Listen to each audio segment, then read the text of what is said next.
Canada. I'm not sure if it's a real country or just some fictional land of nonsense that doesn't really exist, because everything in Canada is idiotic. You have Justin Trudeau allegedly running the country where every second of every day he won't stop talking about racism and how bad it is, but at the same time he is probably the most dedicated and enthusiastic person on earth about being in blackface almost constantly. Look at the dedication here. He's gone full body blackface. No one does that. So from the top down, Canada is just wall-to-wall contradictions and idiocy. Then we had the revelations yesterday that Canada might be running out of their maple syrup. Oh my god, what are they gonna do? Have honey on their pancakes or something equally barbaric? No, don't worry about that. Canada quelled any potential panic about that by yesterday announcing that they were going to be dipping into their stockpile of maple syrup reserves. This is not a real country. Other countries have oil reserves, gold reserves, steel reserves. Canada has maple syrup reserves. So these are not serious people who bring serious issues to the table. I think we have established that. This is the country of a man slathered in boot polish telling everyone they are racist for using too much syrup on their breakfast pancakes. And then we get into the next grift. Sorry, totally legitimate area of concern. People are really racist to indigenous people. They were called Eskimos, which was a cool name, but now it's racist to give a race of people a name for some reason. So now they are called indigenous people, which sounds very generic and stupid. But apparently everyone lives on their stolen land, and that's super duper mega racisms.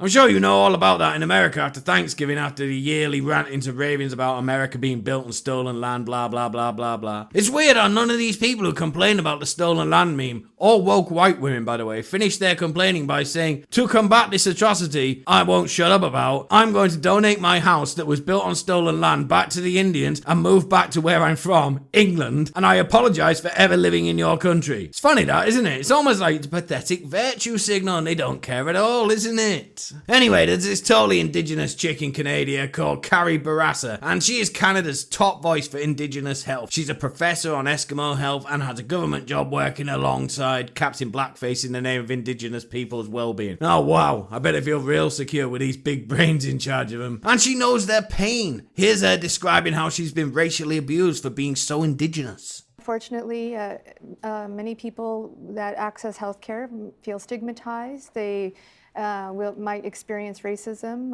or prejudice, and whether it's perceived or it's real, when you're experiencing it, it's very real. Have you experienced it? I have experience. So she is clearly the perfect person for the job. She just gets it. She doesn't just look like an ugly woke woman with fake tan on at all. Now, she was suspended on the 1st of this month after a Canadian TV channel called Bullshit and published a documentary saying, nah, this bitch is white. It was all very racist to this TV channel. I'm literally shaking and crying right now about it all. What would George Floyd think about this? And her indigenous name was Morning Star Bear. Well, that's all the proof I need. The Eskimos named themselves after that 80s cartoon, the Care Bears, all the time, so this checks out. And she claims to be a member of the METIS nation, a tribe or an area where Eskimos hung around and did Eskimo stuff together back in the day. But it turns out she was lying more than Shaun King when he says he hasn't got 2 white parents. And after an investigation, it turned out her ancestors were all from Russia, Poland, and Czechoslovakia. Obviously, she was fired from her professorship and government job for being a fraud, and actually, a huge racist co-opting people's race for money makes you the racist, not anyone else. And the funniest thing is, she could have got away with it. She wasn't so racist. A New York Post says here, colleagues began to doubt Bourassa's story as she began to add claims of, I'm not going to be able to say this correctly, Anishinaabe and Tlingit heritage to her tale, and took to dressing in stereotypical indigenous fashion. This is the most woke white woman thing you could possibly do. She ruined her own grift because she started offensively stereotyping a whole race of people. It's funny how these people are consistently the actual racists, isn't it? That's it for today's video. Don't forget to like and share and subscribe to see more content like this. Like, bye.